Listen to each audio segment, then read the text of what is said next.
Good morning, friends. This is my next video on the topic Objectives of Management, chapter number 1.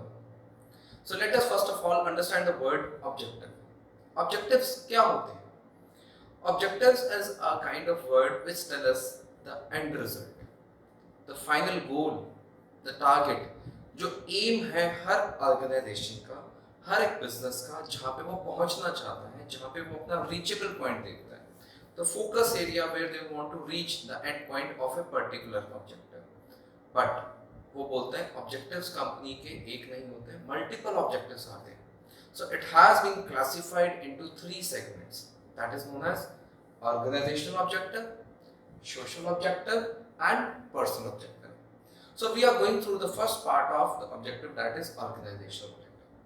So students, let me give you a brief about organizational. Organization का main objective क्या होता है? Main objective ये है कि हम उसको समझते हैं कि profit earning. पर क्या सिर्फ profit earn करना ही objective है कंपनी का? होता it is not true. Profit earn करेंगे, but उसके अलावा भी हमारे पास में 3 ऐसे और segments हैं जो objectives के अंदर वो classified करता है, which we have already studied in class 11th of the business chapter number 1. So it has been divided. First one says survival. Business को सरवाइव करना है, प्रॉफिट बहुत जरूरी है, बट वो कहते हैं सरवाइव कैसे करेंगे? बिकॉज सरवाइव मतलब जीना. आजकल की मार्केट बहुत हाईली कॉम्पिटिटिव है, बहुत ज़्यादा कंपटीशन है, और लॉन्ग रन के अंदर हमें सरवाइव करना है. हमें एक चीज़ कवर करनी पड़ेगी, वो बोलते हैं कॉस्ट कवर करो, रिमेनिंग जो उसके ऊपर जो अमाउंट रहेगा वो सारा प्रॉफिट है. So it is known as the first objective to cover the cost of the organisation. पहले खर्चा पूरा करो. सेकेंड पॉइंट आता है प्रॉफिट. अब बोलते हैं profit itself is a word of profit. वो बोलते हैं प्रॉफिट क्यों बोला? Profit means one time profit नहीं होना चाहिए, इट शुड बी एडिक्वेट. इतना अच्छा प्रॉफिट होना चाहिए कि हम ईयर बाय ईयर उसको यूज कर सकें. बट वो बोलता है ईयर बाय ईयर हमें क्यों यूज करना है? We can be use that particular profit because मुझे बिजनेस को बढ़ाना है. I want to grow the business, I want to survive in the business and I want to explore and expand my business in multiple branches. अलग अलग जगह के अंदर, अलग अलग सिटीज के अंदर मुझे अपने बिजनेस को ग्रो करवाना है. मुझे साथ वाली लैंड लेनी है, मुझे बिल्डिंग परचेज करनी है, मुझे मशीनरीज प्रोक्योर करनी है. इस चीज़ के लिए मुझे एडिक्वेट अच्छा खासा अमाउंट ऑफ प्रॉफिट होना चाहिए. इसलिए उसका सेकंड ऑब्जेक्टिव है कि मेरे पास में प्रॉफिट होगा. बट वो बोलता है प्रॉफिट क्या है? प्रॉफिट एक रिवॉर्ड है, एक प्राइज है आपके लिए. अगर आप बिजनेस के अंदर रिस्क लेते हो तो इतना बड़ा रिस्क लिया है, naturally I want some good amount, handsome amount of profit to survive, growth and expand my business. Third objective of organization is growth. अब होता है ग्रोथ करना मुझे बिजनेस के अंदर. होता है ग्रोथ कैसे करोगे? ग्रोथ इन द सेंस पिछले साल से इस साल के अंदर कितना ग्रो किया, that is known as the growth. इसको हम बोलते हैं अपने बिजनेस के लैंग्वेज में growth rate. For example, last year मेरी कंपनी ने 10 प्रोडक्ट्स बनाए थे, मार्केट में अच्छे चले. इस बार मेरी कंपनी ने 15 प्रोडक्ट्स बनाए हैं, विच मीन्स कितने का? 10 + 5, विच मीन्स 5 प्रोडक्ट्स का मोर ग्रोथ हो गया. Last year I was having my number of branches 3, now I am having number of branches 8. तो मतलब कि 3 से मैं 8 पे आ गया हूँ. That is a growth. तो मतलब ग्रोथ कब होती है? जब बिजनेस के अंदर मैंने प्रॉफिट कमाया और प्रॉफिट्स मैंने ग्रोथ रेट किया.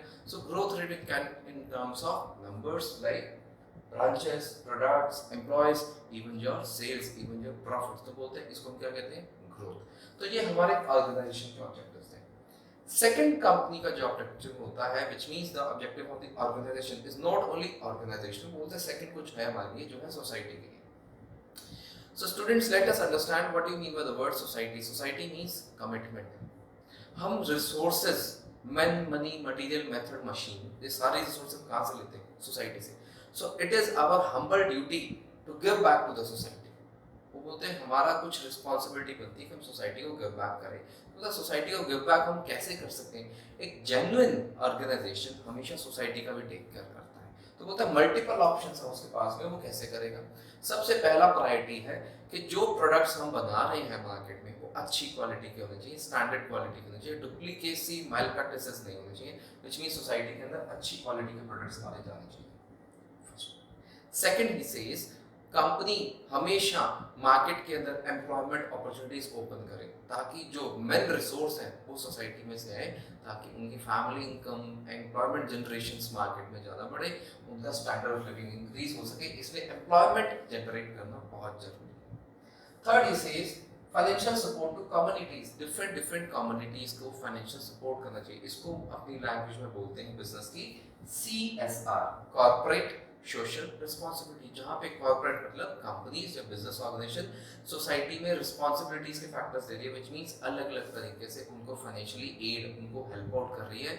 कुछ सेक्शंस को ब्लड डोनेशन कैंप्स लगवा के, एजुकेशनल कैंप्स लगवा के, किसी को स्कूल या चैरिटेबल या donation, something kind of things they are doing towards the communities and the societies.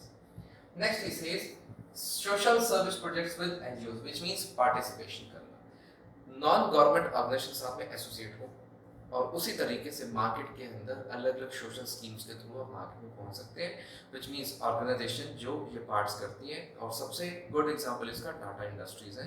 Tata अपना ऑलमोस्ट हर ईयर का कुछ पार्ट इस प्रोजेक्ट्स में लगाता है, NGOs या फिर CSR में लगाता है। Next he point says the eco friendly production, हमारी बहुत बड़ी जिम्मेवारी है, it is our humble responsibility कि हम जो प्रोडक्ट्स बनाएं that should not hamper the environment, mother earth या फिर एनवायरनमेंट को खराब ना करे। तो हमारा मेथड ऑफ प्रोडक्शन इतना इको फ्रेंडली होना चाहिए कि हमारा कोई भी पोल्यूशन क्रिएटेड उससे नहीं होना चाहिए, which means we should be producing the products by avoiding pollution. हमें पोल्यूशन को अवॉइड करना है, चाहे किसी तरीके से, वाटर है, नॉइस है, एयर है, whatever the things, so we should have a like healthy environment production. Next, अब उसने बोला था employment generation, now he says the employment generation to the some other sections also. Who are the sections? Weaker, poor. Next, women's who are already dependent in the society. We should give them some opportunities to come in the organization to deliver some of the things. ये market में आए और deliver करें अपनी, तो हमें in section को जरूर ध्यान में देना है। And last part of this is health and education programs. Market के अंदर हमें क्या करना चाहिए? हेल्थ अवेयरनेस प्रोग्राम्स देने चाहिए, एजुकेशनल अवेयरनेस प्रोग्राम्स देने चाहिए, वोकेशनल ट्रेनिंग्स देनी चाहिए, which means मार्केट के अंदर आपकी कंपनी का नाम हो, आपकी कंपनी का गुडविल इंक्रीज हो, बट आप सोसाइटी में भी कुछ गिव बैक करें। So this was some of the points of social objective. Here coming the third objective of management is personal, human और इंडिविजुअल। ये बहुत इंपॉर्टेंट है। कंपनी के अंदर एक रिसोर्स है जो बहुत ही ज्यादा इंपॉर्टेंट है, जिसको हम एसेट भी बोलते हैं, वो रिसोर्स है एम्प्लॉयज। अगर एम्प्लॉयज खुश हो गए then the organisation will be happy. अगर एम्प्लॉयज के ऑब्जेक्टिव से उनकी नीड ही हम पूरी नहीं कर पाए तो वो कंपनी छोड़ देंगे, then it will be a like problematic situation for the organization. So let us go through this. First point he says, what should we do for these people? We should give them competitive salary. अच्छी salary देना जो कि market में competition के relation में आप उनके equivalent या उनसे अबव दे रहे हो, ताकि एम्प्लॉयज आपके साथ में स्टिक रहे, आपसे खुश रहे, वेल-बीइंग रहे। सेकंड, एम्प्लॉय चाहता है कि उसकी पर्सनल ग्रोथ और डेवलपमेंट हो, सोसाइटी में उसको जाने, उसकी ग्रोथ डेवलपमेंट हो सके। तो कहता कैसे? ऑर्गेनाइजेशंस उनको टाइमली टू टाइमली ट्रेनिंग्स दें, जो भी वो काम कर रहे हैं उनको ट्रेन करो, बार बार recap training. Second, we should give them promotions, मतलब कि उनकी हायर स्केल ऑफ जॉब हो जाए, व्हिच मींस उनका सैलरी बढ़ेगा, उनका रैंक बढ़ेगा, रिस्पांसिबिलिटीज बढ़ेंगी, and this will create a sense of belongingness. उनकी एक नीड पूरी होगी, वो नीड है एस्टीम नीड्स। एस्टीम मतलब जहाँ पे वो सेल्फ रिस्पेक्ट के अंदर अपने आप को ट्रीट करते हैं। नेक्स्ट आता है वो दे एक्सपेक्ट समथिंग कि उनको सोसाइटी के अंदर सेल्फ रिस्पेक्ट मिले, which means in the organisation colleagues जो उनके साथ में काम कर रहे हैं वो उनको रिस्पेक्ट करें, and they should also give respect to others, which means peer recognition, आपस में एक दूसरे को वेल बीइंग रहे। Next point is good working conditions.